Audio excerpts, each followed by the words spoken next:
Tilapia মাছ বলে গরিবের মাছ। তো আজকে এটাকে বড়লোকি স্টাইলে করে খাবো, মানে বারবিকিউ করব।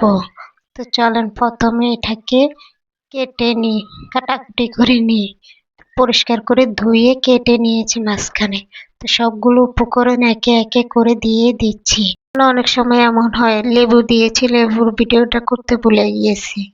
তো আপনারা প্রথমে লেবু দিয়ে দিবেন, তারপরে আদা রসুন বাটা, হলুদের গুঁড়া, মরিচের গুঁড়া, লবণ স্বাদ মতন, তারপর ধনিয়ার গুঁড়া, এই জিরার গুঁড়া, কাবাব মশলা, তারপর সস, সয়া সস, তারপর একটু সরিষার তেল দিয়ে এটাকে ভালো মতো মাখা জোগা করতে হবে। কাটা স্থানে দিয়ে দিতে হবে। কাটা গায়ে লবণের ছিটা যেভাবে দেয়, তো কাটা গায়ে যে হলুদ লবণের ছিটা দিয়ে দিবেন।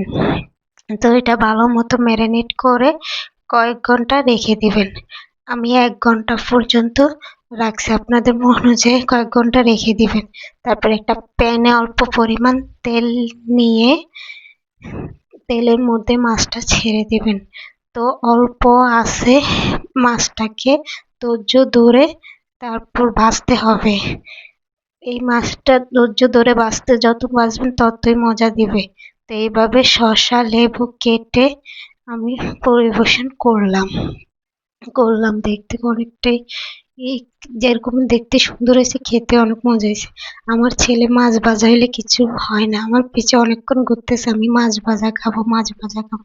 ও তার বলতে পারতেছে এটা কি। তো বানিয়ে দিলাম গরিবের মাছ দিয়ে বারবিকিউ।